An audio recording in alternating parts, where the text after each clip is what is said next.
contar uma coisa para vocês aqui, olha para mim. Essa semana eu fiz um post e eu fiquei abismado com a resposta dos cristãos. Presta atenção aqui. Eu postei essa semana a seguinte frase. Escuta. Quando Jesus voltar, não teremos nunca mais Estado laico. Teremos uma teocracia com mão de ferro. Aí eu peguei Salmos capítulo 2, do verso 8 ao 9, onde a Bíblia diz que Deus, o rei eterno, vai julgar as nações com vara de ferro. E Apocalipse 2, 27 é onde Jesus repete isso, que ele vai fazer isso. Nós teremos uma teocracia aplicada com mão de ferro por Jesus. Jesus reinará politicamente sobre todo o globo terrestre. Essa é uma das melhores notícias que um cristão pode receber em sua vida. Aí, os comentários dos cristãos. Se Jesus não reinou com mão de ferro antes e deu vida para nos salvar, por que ele faria isso agora? Se ele disse que o reino dele não é desse mundo, por que ele iria governar esse mundo que é do inimigo? Veja, há uma ignorância sobre a volta de Jesus e várias outras postagens, as pessoas indignadas, falando que isso não vai acontecer, que teocracia é um retrocesso. Bom mesmo é o quê? Bom mesmo é o que nós estamos vivendo, né? Veja, o homem comum, ele odeia o reinado de Cristo. Ele odeia que Cristo reine. Você diz para o mundo, para o homem comum, que o mundo que ele conhece, ele vai acabar. O mundo e suas concupiscências passam, mas aqueles que fazem a vontade de Deus permanecem para sempre. Gente, deixa eu dizer uma coisa. A ideia... Mas Jesus não fez isso antes. Ele não fez antes, vai fazer depois. Ele explicou. Tem um tempo para as coisas. Ele veio montado em um jumentinho. A próxima vez ele vai vir montado em um cavalo, normal. As pessoas resumem Jesus aos evangelhos. Se você quer ter uma imagem de Jesus, você precisa ler o Apocalipse. O Cristo glorificado, o Cristo exaltado. Sabe, há uma ignorância na nossa geração acerca de Jesus, acerca da sua obra, acerca do que ele fez, do que ele está fazendo e do que ele vai fazer. E muitas pessoas acreditam que estão seguindo Jesus. Muitas pessoas, e com certeza aqui essa tarde, existem pessoas que acham que estão seguindo Jesus quando de fato não estão. Pessoas que vão ouvir esse sermão depois, talvez eu já nem vou estar mais aqui, talvez, eu não sei em que mídia isso vai ser compartilhado, mas está sendo gravado, transmitido, e você pensa que você está seguindo Jesus. Veja, o próprio Jesus disse que muitos vão chegar naquele dia e vão falar para ele, mas nós não fizemos isso, aquilo outro. Jesus vai dizer: apartem-se de mim, vós que praticam a iniquidade, praticais a iniquidade, porque eu não conheço vocês. Vocês que viveram como se eu nunca tivesse deixado leis, mandamentos. E veja, o que eu quero falar hoje é sobre isso. Como que eu posso saber se eu estou seguindo Jesus? Essa aqui é uma dúvida seríssima e você deveria se preocupar com o que eu vou falar aqui. Eu estou falando da tua eternidade. Algo muito sério. Nós vivemos um período onde não existe compromisso. Casamento. As pessoas não têm mais compromisso no casamento. Não tem mais. Qualquer coisa você separa. Tem uma outra mulher, tem um outro marido. Não há compromisso em casamento. Não há compromisso no trabalho. Se eu sentar agora aqui, está o Catito, está o pastor Gabriel, e perguntar como é que tem sido para vocês contratar pessoas ou chamar pessoas para trabalhar com vocês, tem sido difícil. Os supermercados estão sofrendo muito porque não conseguem funcionar. Ninguém quer trabalhar, não tem compromisso com o trabalho. Paternidade. Homens abandonando o seu lar. Mulheres abandonando o seu lar por uma emoção. Contrato. A nossa sociedade é uma sociedade que não honra contrato. Nós acreditamos que eu vou dar um exemplo aqui. Se você não gostar, o problema é seu. Nós acreditamos em juros abusivos no que envolve um contrato de carro. O cara compra um carro, o cara fala, o cara diz, o juro é isso aqui. O que é o juro? O juro é o dinheiro, é o preço do dinheiro que o dinheiro vai custar no futuro. É isso, é só isso. Tu tá pegando um dinheiro do futuro agora. Tá pegando antes, então tem o juro. É isso. Aí tu compra um carro, tu acerta, tu dá a tua palavra que tu vai pagar aquele valor, aí tu vai e acredita depois que o juro foi abusivo e você entra com uma revisional e o país vai, você ganha a causa. Isso pode ser legal, mas é imoral. Porque são dois homens livres fazendo um acordo e, biblicamente falando, justo é aquilo que você acordou.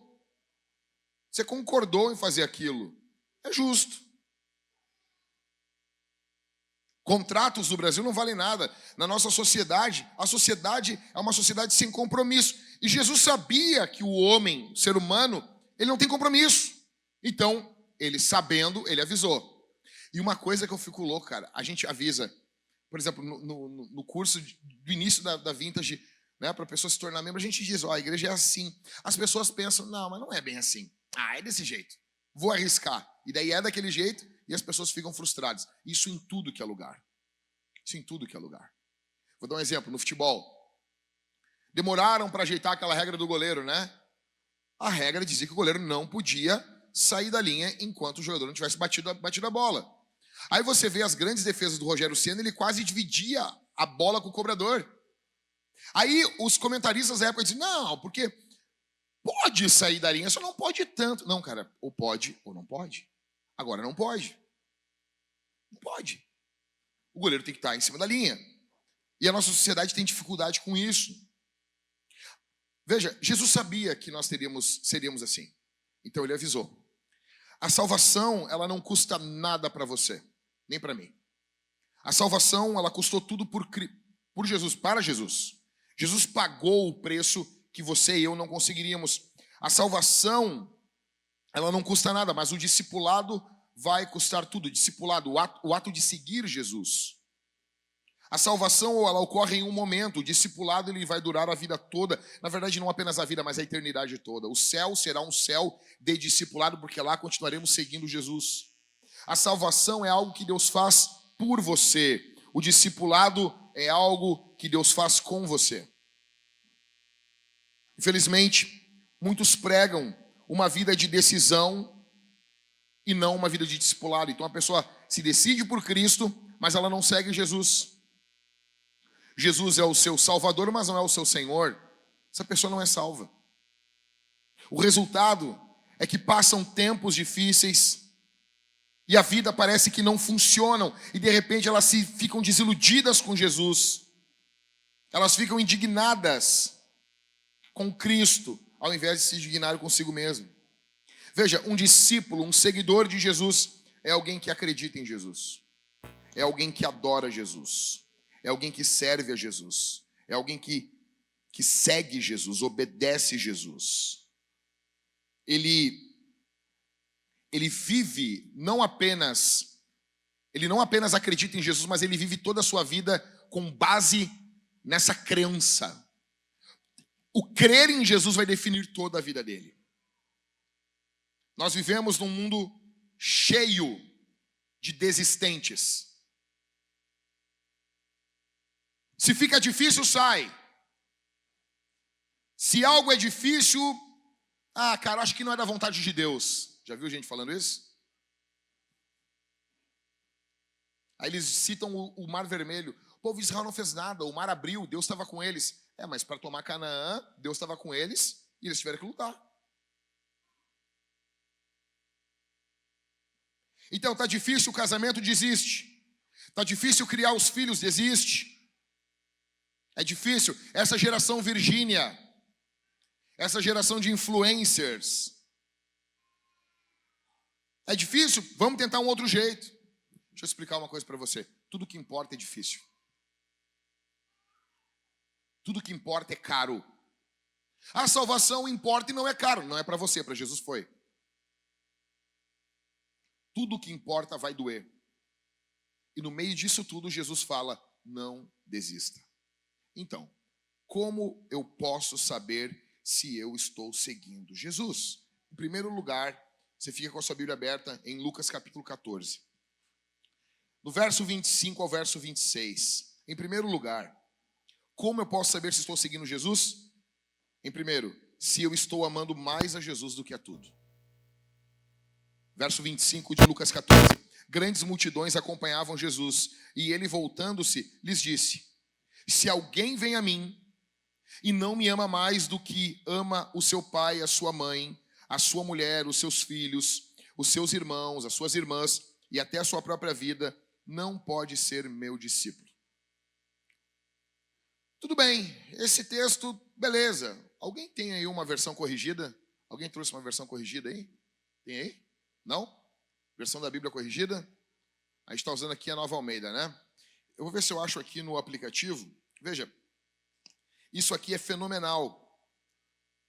Lucas, capítulo de número 14 e o verso 25.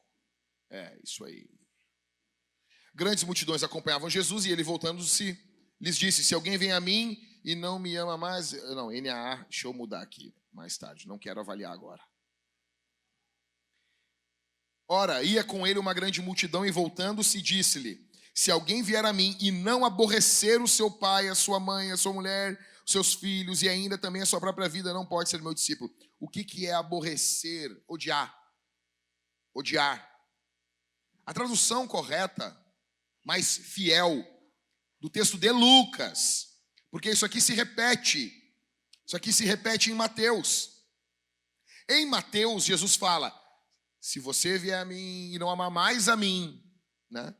Agora em Lucas, no original, é exatamente assim. Se alguém vem a mim, verso 26, e não odeia o seu pai, a sua mãe, a sua mulher, e daí a gente fica com uma crise. Pois Jesus mandando odiar. Jesus mandando odiar.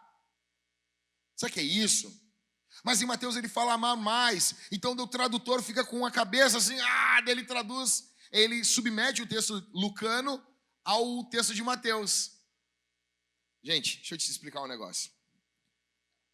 A leitura é errado quando tu usa um evangelho se apoiando em outro.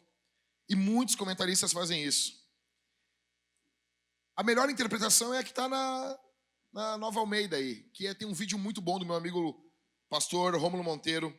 Ele fala o seguinte, basicamente, o que Jesus está propondo para os seus seguidores é o seguinte: você deve amar a sua família, amar seu pai, amar sua mãe, amar os seus filhos, mas quando você compara o seu amor pela sua esposa, pelos seus filhos, enfim, pela sua família, você compara esse amor com o amor que você tem por Jesus, a distância é tão grande, é tão gigantesca, que parece ódio. Veja, Jesus não está falando que você ama o seu filho aqui e ama a ele aqui. Não é isso que ele está falando. Quando você vem para Jesus, inevitavelmente o seu amor pela sua família aumenta. Só que o amor por Jesus dispara. Então, digamos que você amava o seu filho uma nota, digamos que numa escala você ama o seu filho uma nota 5. Você passou a amar agora ele 25. Sabe? Foi exponencial o seu amor pelo seu filho. O seu amor cresceu. Daí quando o seu amor por Jesus era 0. E agora o seu amor por Jesus foi a 25 milhões. Você tem noção? É isso. O amor pelo seu filho aumentou, mas o amor por Jesus, ele é impossível, não tem como comparar. Então quando você olha um perto do outro, parece que você odeia, de tão distante que é. É disso que ele está falando. É disso. Não é amar um pouquinho mais, um grauzinho a mais. Não. Veja, pensa agora no seu pai, na sua mãe, na sua esposa, nos seus filhos. Pensa até em você agora. O amor que você tem por tudo isso precisa ser parecido com ódio quando você compara com o amor que você tem por Jesus, de tão longe que é. É disso que ele está falando. Não é odiar o pai e a mãe, pura e simplesmente. A pergunta que eu tenho para você é: o seu amor por Jesus tem aumentado? O seu amor por Jesus tem crescido? O amor que você tem pelo Mestre, olha aqui, muita gente está cantando, me ama, ele me ama. Isso a gente sabe. A pergunta é: tu ama? E tu ama? E tu ama Jesus? O teu amor por Jesus tem crescido, o teu apego por Jesus, o teu zelo por Jesus tem aumentado diariamente, tem aumentado. Cara, eu olho para trás e eu vejo que o meu amor por Jesus foi aumentando. O meu amor pelo Senhor foi aumentando. Como que eu posso saber se eu estou seguindo Jesus, se eu não estou seguindo um outro Deus, se eu não estou seguindo alguma coisa da minha cabeça, uma imaginação? Veja, eu amo Jesus hoje mais do que eu amava há 5 anos atrás. Eu amo Jesus hoje mais do que eu amava há 10 anos atrás. Eu amo Jesus hoje mais do que eu amava há 15 anos atrás. Eu amo Jesus hoje mais do que eu amava há 25 anos atrás. Eu não sei vocês, mas eu conheci Jesus há 27 anos e eu vejo em mim, apesar de todas as minhas debilidades, fraquezas e limitações, eu vejo um amor crescente por Jesus. Eu vejo que Jesus tem se tornado mais valioso para mim. Eu pergunto para você, escondido na cruz de Cristo, o valor de Jesus tem crescido para você? Ou Jesus é apenas algo que você acessa no teu devocional, que você acessa no culto dominical? É algo apenas que você se serve, você vem e resolve com serviços litúrgicos? Quem é Jesus para você? Você está seguindo Jesus? Porque veja, isso aqui é muito importante. É muito importante isso. Como eu posso saber se estou seguindo Jesus? Em primeiro lugar, se eu estou amando mais a Jesus do que tudo. Em segundo, se eu estou tomando a minha cruz. Verso 27. E quem não tomar a sua cruz e vier após mim, não pode ser meu discípulo. Veja, alguém está com uma cruz pendurada no pescoço aí? Pode levantar a mão. Aqui não tem problema. Tem alguém com uma cruzinha aí? Aqui, temos mais alguém? 2, mais alguém aí? Veja, o que é a cruz? A cruz é um instrumento de execução. Uma versão moderna da cruz seria um colarzinho com uma cadeira elétrica. É isso. Nós amamos a cruz pela obra de Cristo na cruz, mas a cruz é algo terrível. A cruz é algo terrível. O cristianismo, ele é uma religião sanguinária. Nós cantamos sorrindo que um inocente morreu. A cruz é algo terrível. É um instrumento de execução. Os discípulos, veja, quando Jesus fala, olha só. E quem não tomar a sua cruz e vier após mim não pode ser meu discípulo. Vocês acham que... Olha aqui. Vocês acham que quando Jesus falou isso, os discípulos nunca tinham visto um crucificado carregando a cruz? Já tinham. Era comum. Roma crucificava alguns tipos de criminosos. Então, com certeza, os discípulos viram 1, 2, 3 crucificados, pegando uma cruz e carregando a cruz. Cara, é quase a ideia de tu fazer a tua própria cova que tu vai ser enterrado dentro. Cavar a tua própria cova. Tu vai caminhar carregando o instrumento da qual tu vai ser executado. E passava aquela procissão. E quando eles viam um cara carregando a cruz, eles sabiam uma coisa. Eles sabiam que aquele cara não iria voltar. O crucificado nunca voltava. O caminho do crucificado é um caminho só de ida. Para aquele cara ali, aí eu pergunto para você, você acha que alguma coisa tinha valor para o crucificado?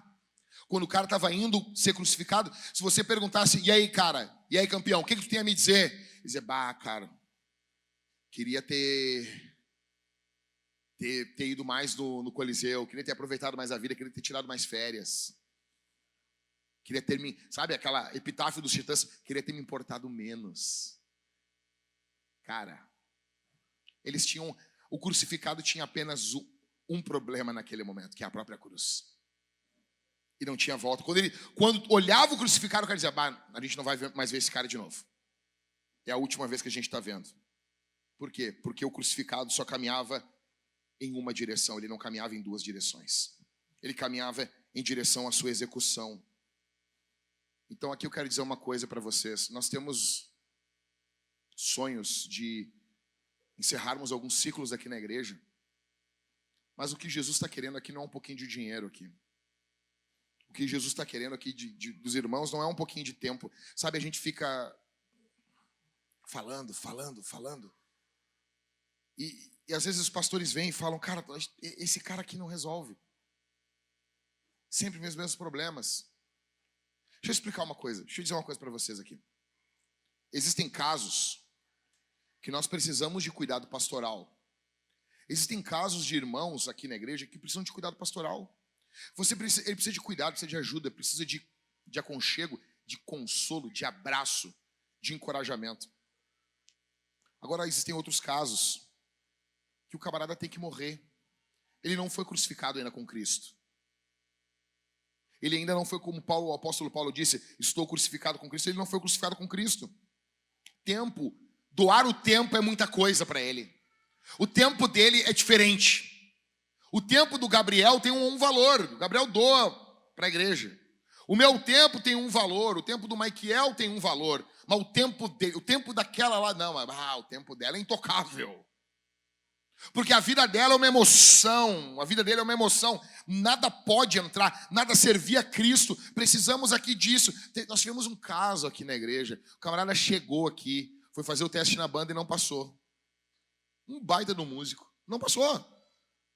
Não se dedicou, não pegou. Olhou a igreja, isso aí não é problema. Rodou no teste da banda. Aqui na igreja, todo mundo tem que servir. Aí o cara, não posso isso, não posso aquilo outro. Aí, acho que foi o Bárbaro que perguntou pro artista. Artistas. Quem viveria sem eles, né? Artista sempre com a sua vida tarefada. Cara, é o seguinte, tu pode lavar um vaso. Gente, normal. Acabei de entrar aqui, fui no banheiro, o vaso estava sujo ali, beira dos homens, lavei o vaso. Por quê? Porque é a igreja onde eu congrego. É o povo que eu amo. Eu quero que quem entrar ali seja limpo. Quem entrou antes estava com algum problema. A gente entende. Você é amado por Jesus também. O cara não estava bem. E aqui é o lugar da cura. Aí o camarada disse, não posso. Aí o Barba disse assim, cara, tu vai lavar um vaso por mês. Um vaso por mês. Imagina, um vaso por mês. Que era a vaga que tinha. E depois o cara ia acabar fazendo um novo teste, ia entrar na banda e não ia fazer. Mas só para estar oxigenando na vida cristã. O cara não pôde. Porque quando ele ouviu isso, ele ouvia o Barba chamando ele para fazer isso. Ele não via o Cristo através do Barba, porque ele não vê a igreja como o corpo de Cristo. Quando você diz não, você não vê a igreja como o corpo de Cristo. Você não vê Jesus chamando você assim, ô João, dá para tu limpar esse vaso aqui? Você não vê Cristo fazendo isso. Você acha que é o Gabriel implicando. Você acha que é uma implicância. Você acha que, querem me dobrar, querem botar eu a lavar um vaso. O que nós mais queremos, cara, cara que é chatão assim, é que nem apareça aqui mais. Meu. A gente está tentando cuidar de você. Então, veja, o que Jesus quer fazer com você? Jesus não quer pegar essa mixaria do teu dinheiro, essa mixaria do teu tempo, essa mixaria do teu... porque eu estou doando os meus talentos. Tu nem é tão talentoso assim, champs. Mas tu tem uma oportunidade, nós temos uma oportunidade aqui. Pastor, por que o senhor está falando isso? Porque eu sei que eu também não sou tão talentoso. Eu sei as minhas limitações como pregador. O que eu sou? Como que eu me vejo? Eu me vejo como um caminhão numa corrida de Fórmula 1. É isso. Um caminhão batido, ainda todo torto. Numa corrida de Fórmula 1. Mas eu estou andando nessa corrida há 27 anos e não parei. A ideia é essa. Tem caras muito mais velozes que já fizeram muito mais voltas do que eu, mas eu estou tentando ser alguém constante com o Senhor. Em primeiro lugar, como eu posso saber se eu estou seguindo Jesus? Em primeiro, se eu estou amando mais a Jesus do que tudo. Em segundo, se eu estou tomando a minha cruz. Se eu estou morrendo para mim mesmo. Em terceiro, se eu estou fazendo isso, tudo isso, de forma calculada. Lucas 14, 28 ao 32. Pois qual de vocês, pretendendo construir uma torre, não se assenta primeiro para calcular a despesa e verificar se tem os meios para concluir?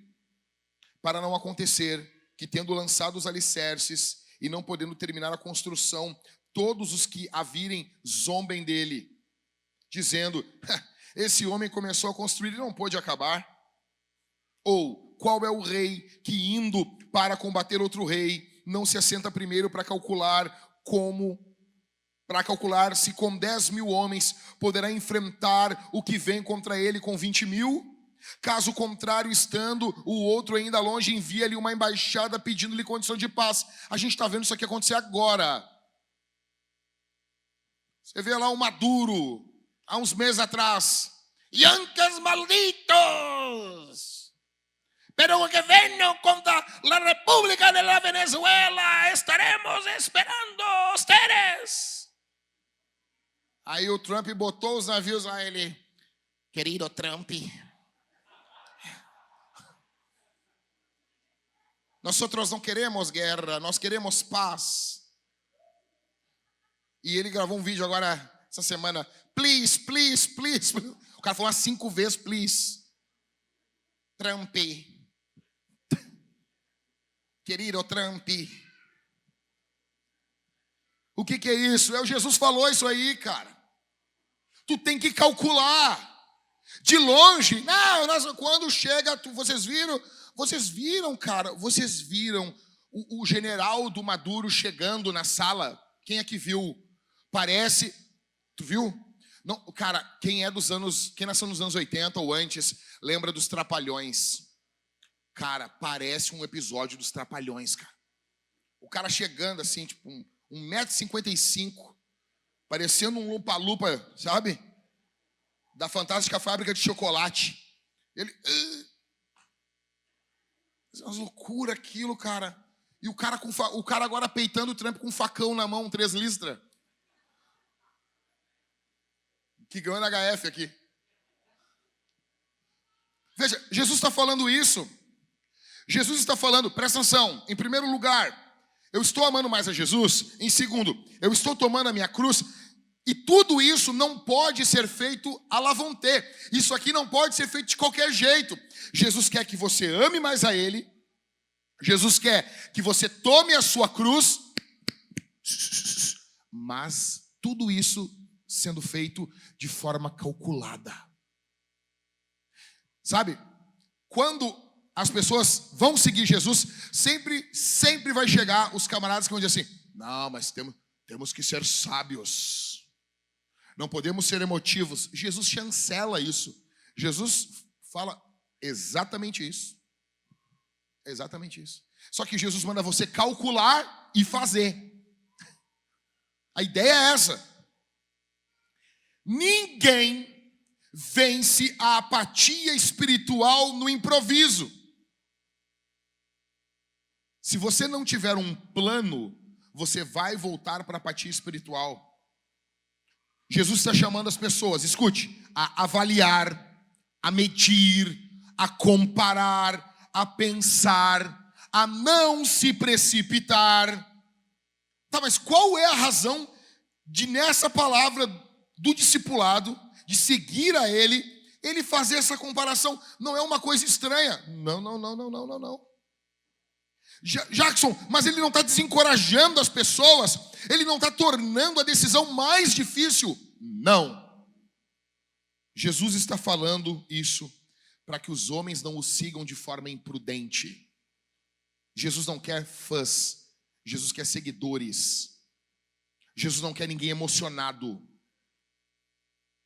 Sabe?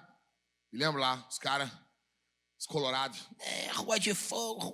O Inter perde lá pro glorioso Mirassol, os caras já querem quebrar, já chamam o vidraceiro. Já tem uma raiva. Torcedor é assim. O Renato chega no aeroporto, os caras, Renato, sabe? O Renato vai lá, perde umas 2, 3 partidas de teimosia, que é pouco teimoso. O gremista já não presta, é um desgraçado, não sei o quê. Torcedor é assim. Torcedor é alguém emocionado. Jesus não está atrás de fã-clube, de torcida organizada. Jesus quer discípulo. A minha pergunta para você é: quem é você quando as coisas pioram? Quando as coisas não saem do jeito que você quer? E quanto mais velho você fica, mais difícil é quando as coisas não saem. Quando tu é novo, é muito fácil se adaptar. É muito fácil. Não, a gente fala dizer, quanto mais velho tu fica, mudou o negócio, cara. A gente não gosta disso. Quem é você? Por quê, pastor? Porque esse é o verdadeiro você. Você só aparece quando as coisas não dão certo. Ali aparece quem você é. Como eu posso saber se eu estou seguindo Jesus? Em primeiro, se eu estou amando mais a Jesus do que tudo. Em segundo, se eu estou tomando a minha cruz. Em terceiro, se eu estou fazendo tudo isso de forma calculada. Em quarto, se eu estou renunciando tudo. Lucas capítulo 14, verso 33. Assim, pois, qualquer um de vocês que não renuncia a tudo que tem, não pode ser meu discípulo. Aí Jesus chega, Jesus vem comendo pela beirada, tem que fazer isso, tem que amar. Aí no final ele, isso é Esparta. Pega. Jesus termina dizendo: ou você larga tudo, ou você não é meu discípulo. Ou tudo perdeu o valor para você, ou tudo perdeu o valor de dominar, de tomar a tua vida, de ditar as regras. Pastor, o que quer dizer tudo? Tudo quer dizer tudo. Pela terceira vez no texto, Jesus fala: não pode ser meu discípulo. Veja, Jesus está querendo deixar claro uma coisa. Cara, eu fico louco com isso. Se tem um bagulho que eu não tenho mais paciência, eu não tenho paciência mesmo, é quando eu falo uma coisa. Ó, é assim, tá? Isso aqui é assim. A pessoa ouve, bom, tudo bem. Daí vai lá, faz outra coisa. Tem um negócio. Ô fulaninha, tu não entendeu? Não era assim. O pastor Gabriel já pegou uns aconselhamentos assim. Mas o que eu estou fazendo de errado aqui na igreja? Eu disse, cara, na igreja tá todo mundo andando assim, ó. Eu falei, fiz assim pro cara. E tu tá andando assim, ó. É isso, cara.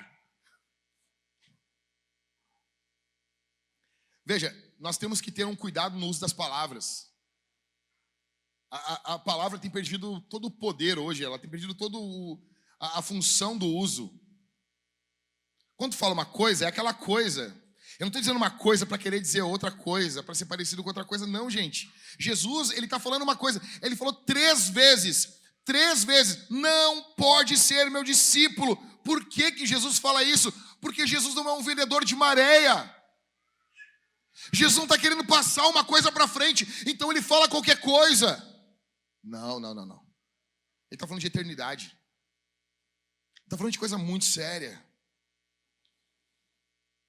Ele quer o quê? Ele quer que você calcule. E depois de calcular, que você entre no discipulado de forma alegre. Você precisa renunciar tudo. Tudo que domina você, todos os ídolos do teu coração. Você tem que renunciar tudo. E o Espírito Santo, enquanto eu estou pregando, ele passa em revista. E eu estou pregando de forma aberta. Eu não sei os casos específicos. Eu estou pregando, enquanto eu prego, o Espírito Santo coopera comigo. E dentro do teu coração ele vai suscitando. Ele está falando disso para você. Para outra pessoa ele diz, ele está falando disso aqui para você. Para outro irmão ele diz, é disso aqui que ele está falando. São vários disso aqui que eu estou falando. O Espírito Santo vai aplicando a cada coração. Pastor, mas não está acontecendo comigo. Então tu não tem o Espírito Santo. O cristão, o que acontece quando ele ouve as Escrituras? Lucas 24, os dois falam assim: porventura não nos ardia o coração quando ele pelo caminho falava as escrituras? Um crente, quando ouve a exposição da Bíblia, o coração aperta. Como que eu posso saber se eu estou seguindo Jesus? Em primeiro, se eu estou amando mais Jesus do que tudo. Em segundo, se eu estou tomando a minha cruz. Em terceiro, se eu estou fazendo tudo isso de forma calculada, sem emoção, sem, sabe, supimpa, vamos lá. Em quarto, se eu estou renunciando a tudo. Se eu estou fazendo isso, eu estou seguindo Jesus. Tá. E se eu não fizer isso? É a pergunta que fica, né? Beleza. Porque você pode me achar aqui muito emocionado. Que eu saiba, a emoção dura pouco tempo. Essa aqui está durando 27 anos. Será que não é o poder do Espírito isso? Mas tudo bem, digamos que eu esteja na emoção 27 anos. Pode acontecer. Digamos que, enfim. Beleza, Jack, mas se eu não fizer isso aí? Aqui que a Bíblia diz sobre mim? Em quinto e último, o ponto do sermão. Qual a condição daqueles que rejeitam o discipulado?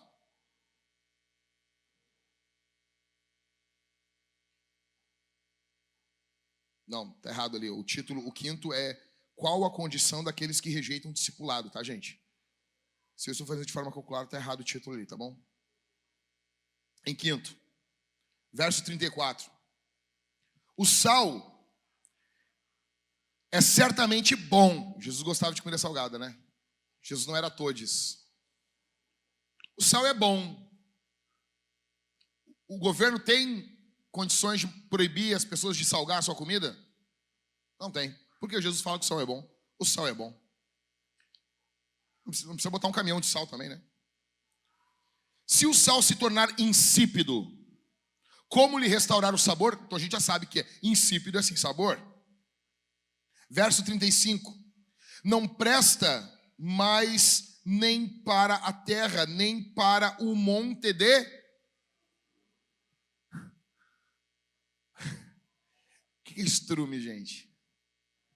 O que é estrume? Cocô, gente. De bicho. Não presta. Lançam-no fora. Aí Jesus fala: quem tem ouvidos para ouvir, ouça. Escute. Se as condições do discipulado que Jesus está colocando aqui para você hoje não forem levadas a sério por você, os discípulos que tentarem seguir sem levar isso aqui a sério serão pessoas inúteis no reino de Deus. E aí eu pergunto: nós não temos uma geração gigante de inúteis dentro das igrejas? Sim. Porque as pessoas passaram a seguir Jesus sem levar a sério o que Jesus falou. Então elas entram no discipulado sem levar a sério aquilo que o discipulador Jesus falou. Com isso, elas se tornam pessoas inúteis dentro da igreja. São pessoas que ignoram essa palavra. Jesus, do verso 35, pega essa pancada. Jesus diz que essas pessoas não servem nem para cocô. Está no verso 35, gente.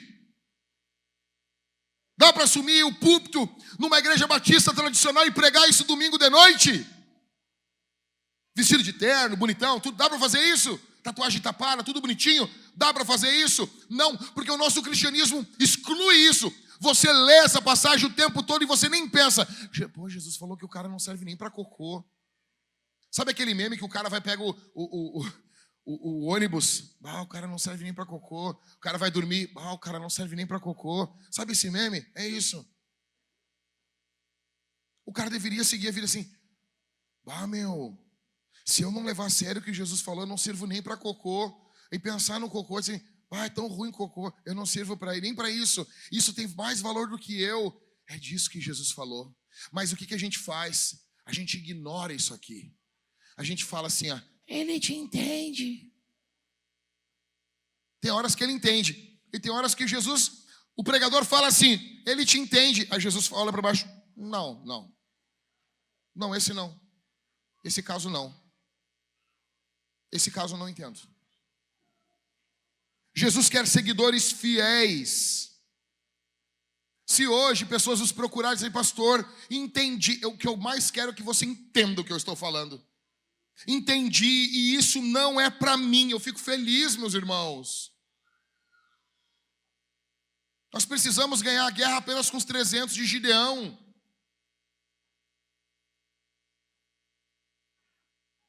A verdade é que existem pessoas que sabem do que eu estou falando, só não são honestos. O que Jesus está chamando aqui? Jesus não está te chamando hoje para uma terapia. Jesus está chamando para crucificar você. Jesus não está chamando você hoje para deitar num divã. Jesus quer você morto para você, morto para o mundo e vivo para Ele. É disso, é disso. É disso. Quando eu falo seguir Jesus, as pessoas ficam, mas está difícil, está difícil. Escute isso aqui, cara. Quando Fidel Castro assumiu, o demoníaco Fidel Castro, do demoníaco regime cubano, assumiu Cuba, uma das primeiras coisas que ele fez foi perseguir pastores. Foi perseguir pastores, perseguir evangelistas, perseguir homens que pregavam a palavra, que é o que o esquerdismo satânico sempre faz. Não existe cristão de esquerda. O que aconteceu? Eles prenderam um missionário chamado Hernandes. Fidel Castro e sua corja satânica, eles vêm até o missionário e eles dizem assim, tu é um pregador de mentiras. Tu está pregando mentira, está falando mentira. Se você não negar o que você está falando, nós vamos matar você e a sua família.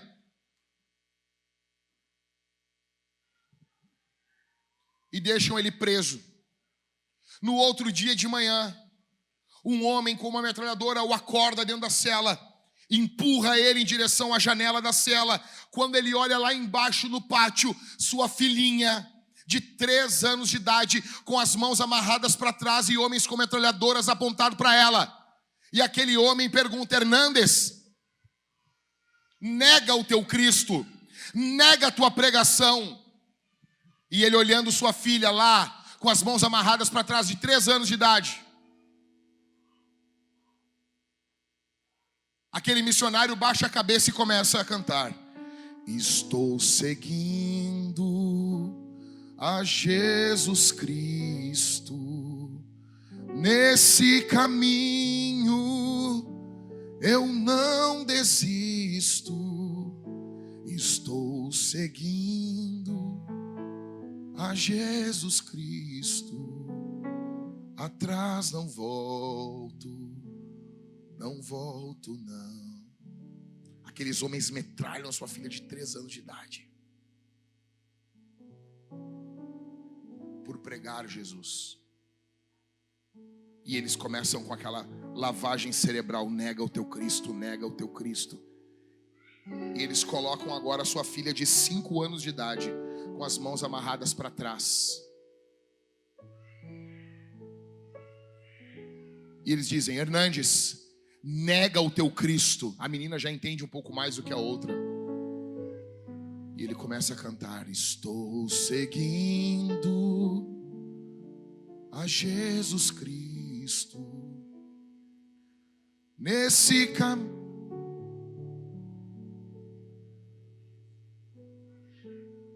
Estou seguindo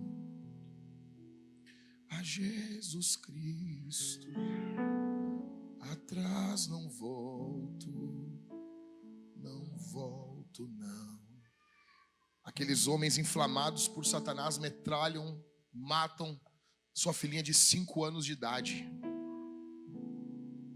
Aquele homem está acabado, arrebentado. Eles trazem a esposa dele, namorada da sua mocidade, aquela com quem ele amou, fez planos, fez dedicações de amor, está lá agora, no paredão. E eles dizem, Hernandes, nega o teu Cristo. Naquele momento, ele como um homem fraqueja. Ele diz, Jesus, eu não vou aguentar, eu não vou aguentar, eu não vou conseguir. não vou conseguir, é minha esposa. E ela diz: Hernandes, não me dê o desgosto de ser casada com um traidor. Só mais um pouco, seja fiel. E eles matam ali na sua frente sua esposa. Acabam com a vida dela. Está a sua esposa morta. Estão as suas 2 filhinhas mortas. E ele está sozinho agora no mundo. E eles dizem: Hernandes, tu é o próximo, nega o teu Cristo. E ele começa a cantar: estou seguindo a Jesus Cristo nesse caminho, eu não desisto, estou seguindo a Jesus Cristo, atrás não volto, não. Naquele momento, o carrasco covarde, porque todo carrasco do Estado que persegue cristãos são covardes, eles vêm com um capuz para botar na cabeça dele. E quando eles botam o capuz na cabeça do missionário, não é para proteger o missionário, porque ele vai matar o missionário. É para proteger a alma do carrasco, porque ele quer matar o missionário sem olhar no olho do missionário. E quando vão colocar ali um capuz na cabeça dele, ele diz: pelo amor de Deus, não façam isso. Ele não pediu que não matasse suas filhas nem sua mulher, mas ele implorou: não botem um capuz na minha cabeça, porque quando vocês me matarem, eu quero olhar nos olhos de Jesus, eu quero olhar os olhos dele. E aqueles homens matam esse servo de Deus. Isso é discipulado, levado às últimas consequências.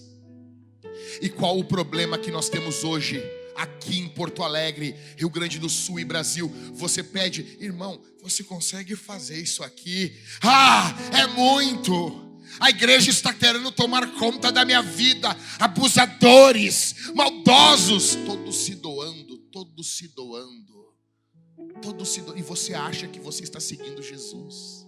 O escritor aos Hebreus disse: porque na luta contra o pecado vocês não entregaram a vida ainda, não sofreram, não derramaram o sangue ainda. Jesus está aqui. Eu pergunto: você está seguindo Ele? Você está seguindo Jesus? Qual Cristo você está seguindo? É o Cristo do final? É o Cristo do final de semana? É o Cristo do devocionalzinho durante o início do dia, que você esquece Ele durante o dia? Você não fala com Ele, não anda parecido com Ele, não ouve sua palavra, não acontece mais nada. Você vive igual um pagão no restante do dia? Você está seguindo Jesus? Você está seguindo esse Cristo? Jesus está aqui. A porta da graça está aberta, mas um dia, em breve, muito em breve, ela vai fechar. Nós temos escutado sobre guerras, rumores de guerras. Jesus Cristo está voltando. Não é tempo de esfriamento, não é tempo de perder tempo com bobagem. É tempo de nos enchermos do Espírito Santo. Ou nós somos cheios do Espírito Santo, ou seremos cheios de demônios. É hora de firmar o garrão, como a gente diz aqui no Rio Grande do Sul. É hora de firmar, de olhar para o Cristo, olhando firmemente para o autor e consumador da nossa fé, Jesus Cristo, olhando para Ele, caminhando em direção ao céu. Eu tenho uma cruz nas minhas costas, eu sou crucificado com Cristo, eu estou caminhando rumo a Canaã celestial, deixando o mundo para trás, como disse o apóstolo Paulo, deixando as coisas que para trás ficam, eu sigo em direção ao alvo. Esse é aquele que segue Jesus. Quem é você aqui essa tarde? Quem é você aqui essa tarde? Quem é você? Se você quer aceitar Jesus, quer um compromisso mais forte com Jesus, não por emoção, não para mostrar nada para ninguém. Se você reconhece: eu reconheço, eu não tenho vergonha, eu reconheço que eu tenho sido fraco, pastor, em seguir Jesus. Eu tenho sido fraco, tudo tem sido difícil para mim. Eu quero ter um pacto, uma aliança com Ele, firmada por toda a eternidade. Saia do seu lugar, eu quero orar por você. Venha até aqui à frente. Nós vamos orar nesse momento. O Espírito Santo está aqui, operando, compungindo corações, transformando corações. Eu quero orar por você, por você, por você que admite: essa pregação foi todinha para mim. Para mim, o que você pregou, pastor, foi para minha vida. Não é para quem não veio. Deus não está falando com quem não veio no culto. Ele fala com quem está aqui. O que o Senhor pregou foi para mim, para minha vida. Eu quero, eu preciso. Se for só esses irmãos aqui, amém, amém. Ninguém diga também no mês de missão: não, essa palavra foi para mim. Não foi. Eu vim e preguei apenas para 2 irmãos. Amém, meus irmãos? Amém? O Senhor Jesus está aqui. Feche os seus olhos nesse momento. Feche os seus olhos nesse momento. Aleluia, aleluia, aleluia, aleluia. Aleluia, aleluia, aleluia. Aleluia. Você pode glorificar ao nome de Jesus. Você pode exaltar ao nome de Jesus.